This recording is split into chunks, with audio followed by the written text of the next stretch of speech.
hapon po. Ito po ay nagwe-welding na tayo, no. Ayan, gumagawa na po tayo ng gate. Dito na po natin assemble. Ngayon po, kung kayo ay gagawa ng gate, kailangan po mag-level kayo ng tubular o gaya po ng ginamit ko na yan. Pwede nyo pong gayahin, pwede ring hindi. Yan po ay tubular na dati na po dito yan, 2x4 na hindi na po nagagamit, ano. Ginawa po natin patungan. At syempre, linibil po natin yan. At pinasa natin dito, no. Kailangan po nibilado po yung pagpapatungan natin ating assemblein na ating gate, ano, para po hindi pumilipit ang ating gate. At syempre, ispat muna tayo. Ispat sa ilalim, ispat sa ibabaw bago tayo mag full weld, ano, para hindi po talaga siya insaktong pipilipit. At ayan na po, nakita nyo na po. At ang ginamit po pala natin ditong bakal ay 2x3 by 2.0, no, para matagal po masira ang kanyang gate.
Isang magandang umaga po sa inyo lahat, ano. Ngayon po tayo ay magpipintura, no. Dahil ito po ay galvanisado, kailangan po yan ay punasan nyo ng ano, no, ng lacquer thinner. Ayun po yung gamit natin, no. Kahit lacquer thinner na ordinary lang po, babarin, kailangan po yung basahan nyo, basang basa, ano. Pupunas nyo po dyan dahil ito po ay may langis, ano, na mahirap tanggalin. Lahat yung malinis na malinis yan, katulad po ng ginagawa ng ating kasama na si Tali, ano. Inilinis niya pong maigi. Kailangan wala po siyang langis. Pati sulok, Tali, punasan maigi ng ano, lacquer thinner. Di baling basang-basa yung basahan mo.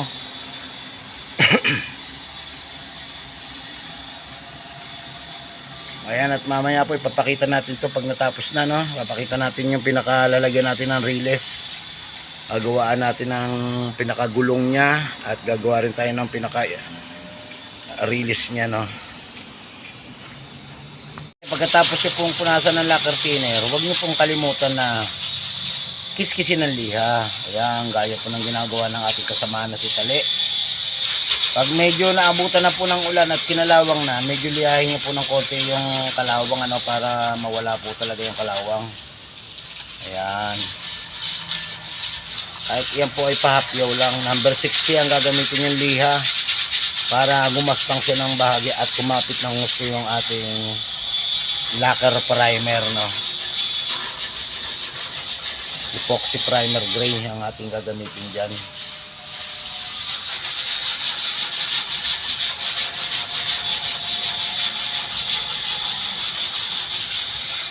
At mamaya po lalagyan natin ng ano yan, ng pinaka sa ibabaw, na yung dalawang angular na pinakapag-iipitan ng ating bearing, ano, pinaka guide ng ating bearing. At dito naman po ilalagay natin yung pinakagulong natin, ano, na di bearing din, dahil sliding nga po pala tong ating gate. At tayo siyempre ay patuloy pa rin tayo sa naghahasa, ano. Ayan, gaya po na yan, no, kailangan po natin hasain yan, ano, dahil inabot na ng kalawang. Tanggalin natin kalawang bago natin liyahe at pinturahan.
Ito ay angular na pinagtapal, ano.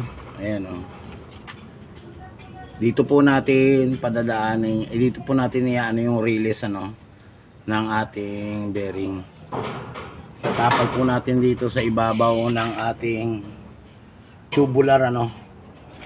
Magkatakip siyang ganyan, no.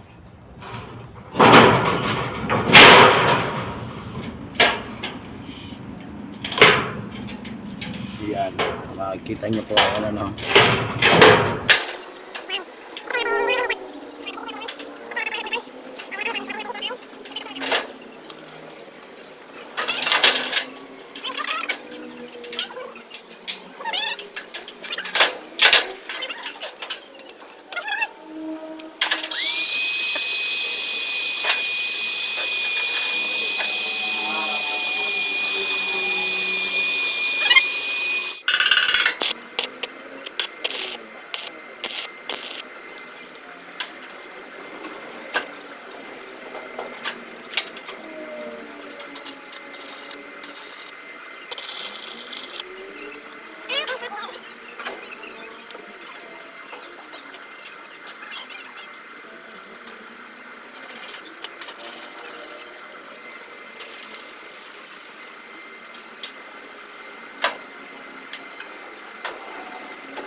Ngayon po ay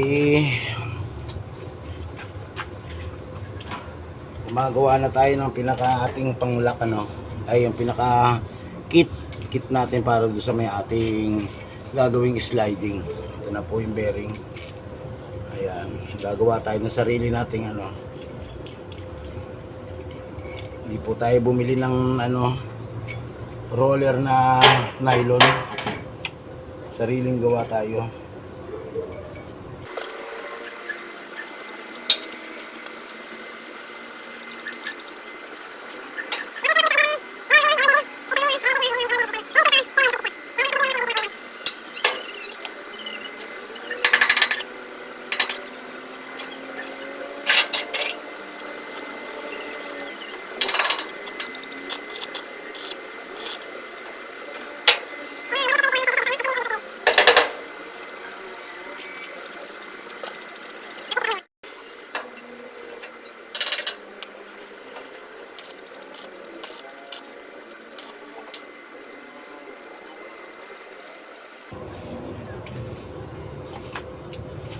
Ayan na po, bali puputulin natin dito, no. 4 po yung gagawin natin ganito.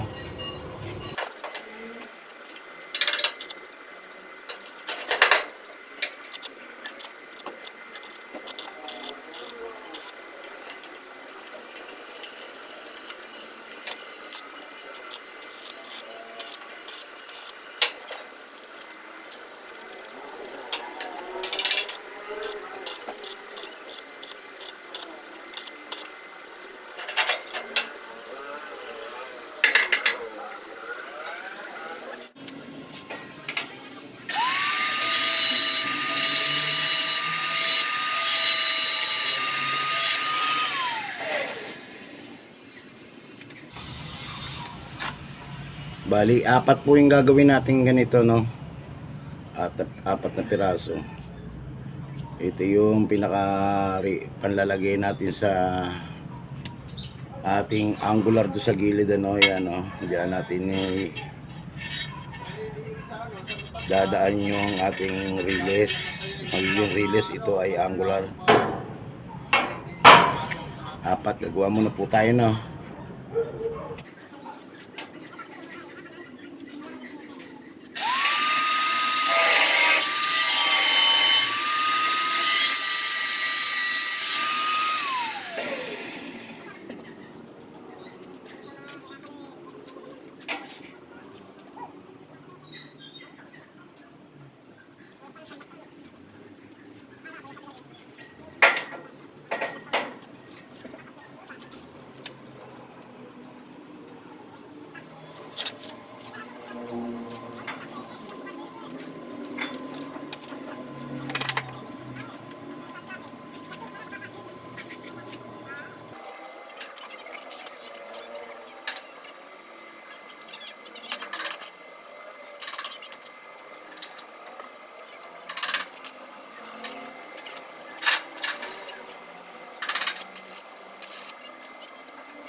Ito na yung pangalawa na ginawa natin, ano? Ayan. Full weld natin at tatabasin po natin, ano, hasain din natin gaya ng ginawa natin dito, no? Ito po ikakabit natin sa channel para nakaganyan siya at para po hindi na ulanan, ano? Dahil kapag ito na ulanan, mabilis po ring masira ang ating bearing.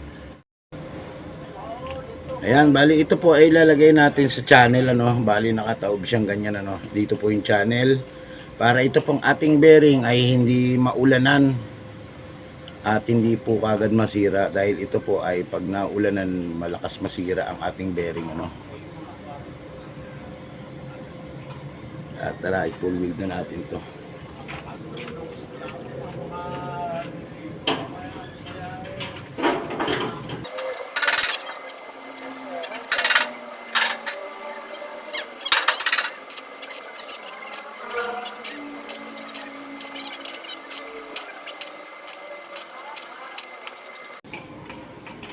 Ayan na po, na-full weld natin, no? Itong ibabaw na lang.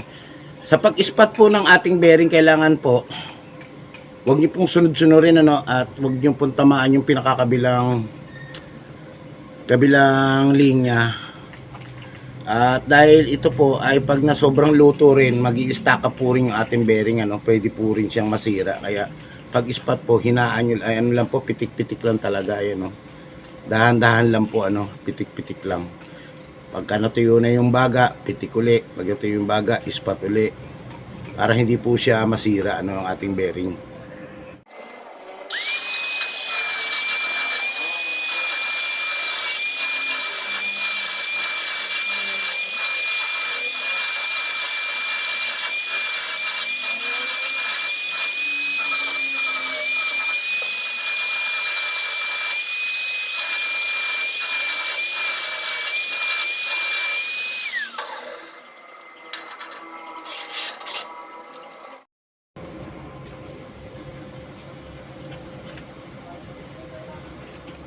Ito po ay mga channel na gagamitin natin sa paglalagyan ng bearing. Ito, channel po to, ha. Bali 2x6. Ito po ay mga scrap lang, ano. Dito po natin ilalagay yung ating bearing.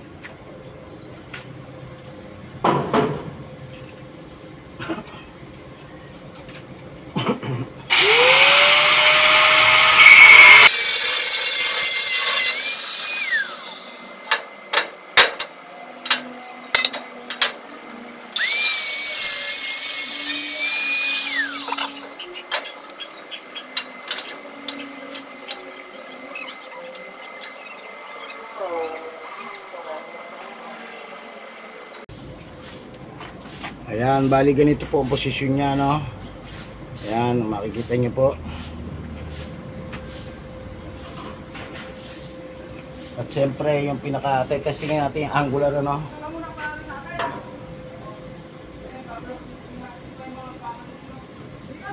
Yan, ganyan na sistema niyan. Spot muna natin ano.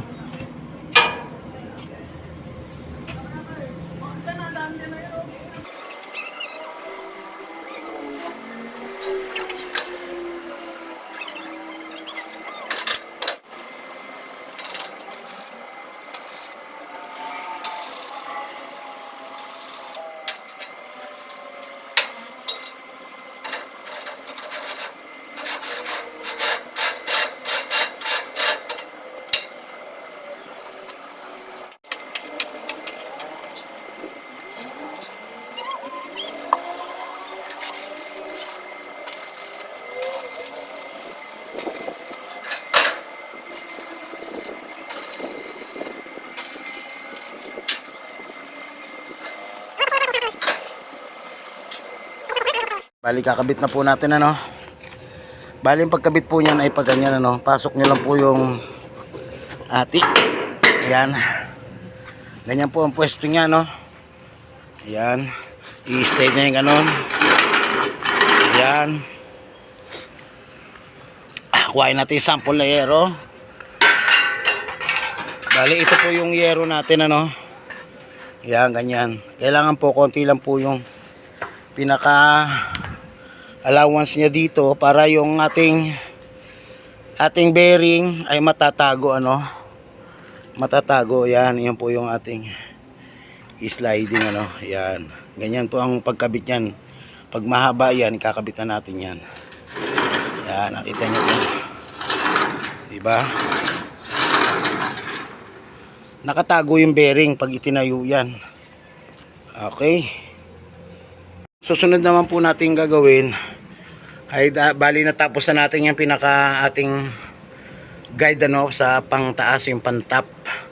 Ngayon, ang gagawin naman po natin, ito naman pong ating ano tawag nito, roller. Roller. Yan. B-type nga po pala itong ating sliding roller. No, yung gulong. Ayan, at stainless pa, 304 na original. Ayan. Kailangan po pagka ito po ang gagamitin nyo sa bakal, kailangan po stainless rod din po ang pang welding nyo no. Para mas maganda kumapit ang gusto. Kasi ang welding rod hindi po kakapit dito. Iba pala to, pang ano pala itong binili ni bossing. Pero pwede na to. Ay, ganyan po ang mangyayari niyan ano. Kakaltas tayo dito ng kaunti ano. Ayan. Kaltas tayo ng media. Huwag natin iganyan yan. Yan. Huwag masyadong mauga po yan pagka ganun eh. Kaltas natin ng bahagya. No. Tara, let's go. Bali dito tayo magsimula. Kuha tayo dito ng 40 no. Kahit 50 pwede rin yan. Kahit 30 pwede. Tara, let's go.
Yan, ikabit na po natin ano.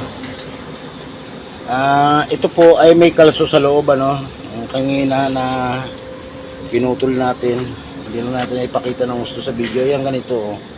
May kalso siya na angular. At mamaya sa sunod po dito sa isa, pakita ko sa inyo kung paano natin kinalsuhan ano, pinakaloob niya. Kailangan po may kalso para ito po ay hindi bumabang ganun ano, hindi siya bumao ng gusto. Dahil nakapasok tayo sa loob, kaya linagyan natin ng kalso.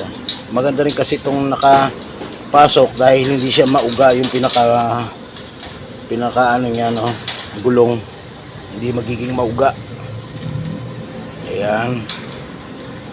Ayos. Full weld na lang ang kulang dahil wala tayong stainless rod.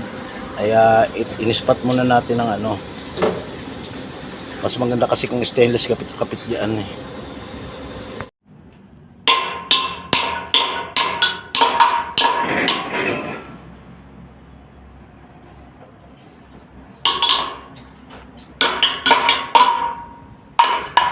Yan, kailangan po natin sapinan ano. Ito po yung kanina tinabas natin no? Isasapin natin. Pasok natin sa loob yan. Medyo luangan natin ng bagya.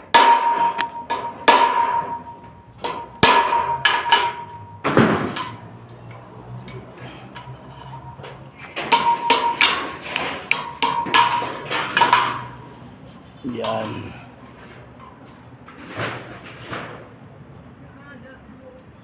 Kailangan yung tinabas po natin na ito kanina tig 2 cm hinati natin sa gitna, ibinuka natin pa ganun.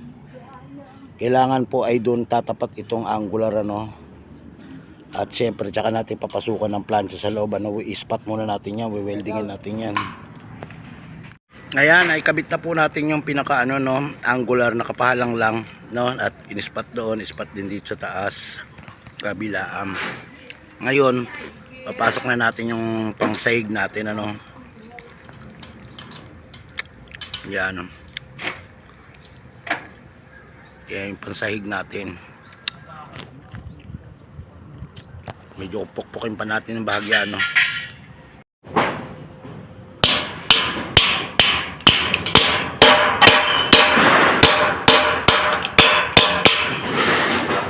Yan.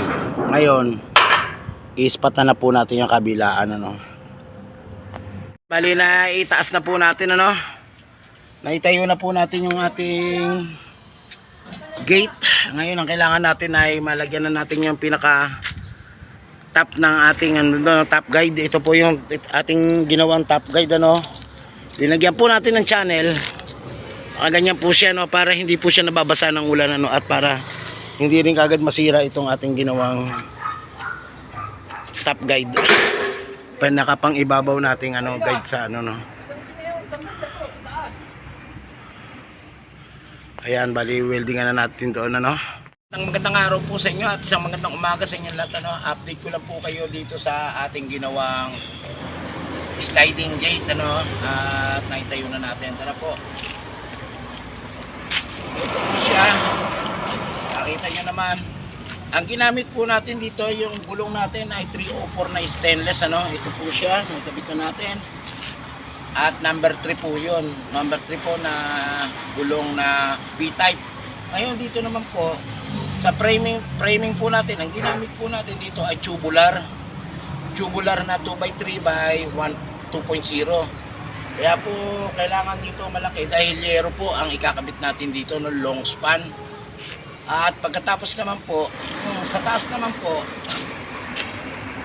ay gumawa tayo ng channel ano, pumutol tayo ng maliit na channel na 2x6 at naglagay tayo ng 4 na bearing. No, tigdalawa, bali 8 pong bearing. Tara po ipakita ko po sa inyo. Bali ayan po yung ating bearing ano, kung makikita nyo na i-zoom natin ng bahagya. Ayan. Kabilaan dalawa po yan. Dalawa rin po sa kabila at ganoon din po sa kabila ano. Yung sa kabila hindi makita dahil natatakpan ng pinaka-angular.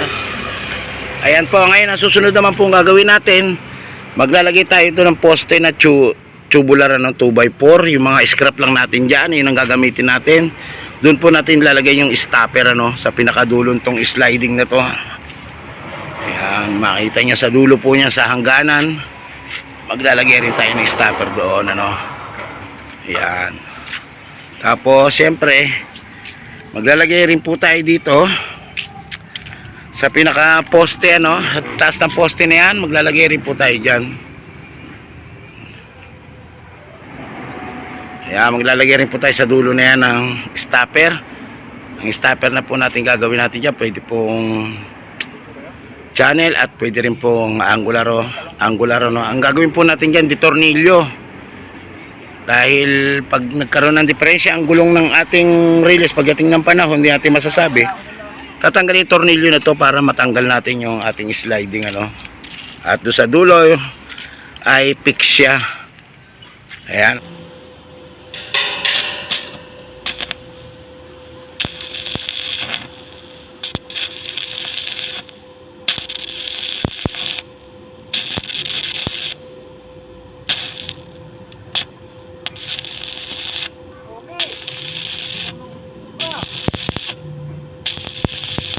Na tayo na.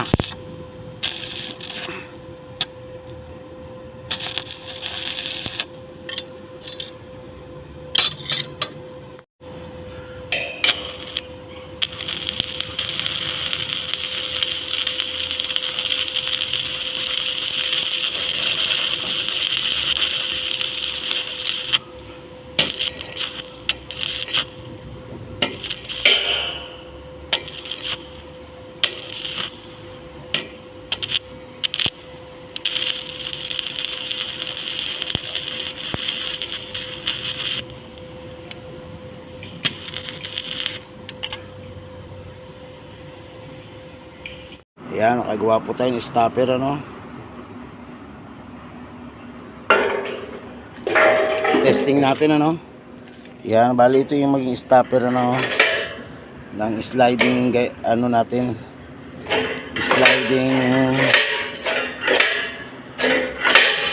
sliding gate. Ayan, ito po yung stopper ng ating sliding gate, ano. Ito po ay ginawa natin ginamit natin dito ay channel, ano. Makita nyo medyo nakabuka ka dito banda bahagya, ano, sa bungad. Ayan, yun po yung channel natin, ano.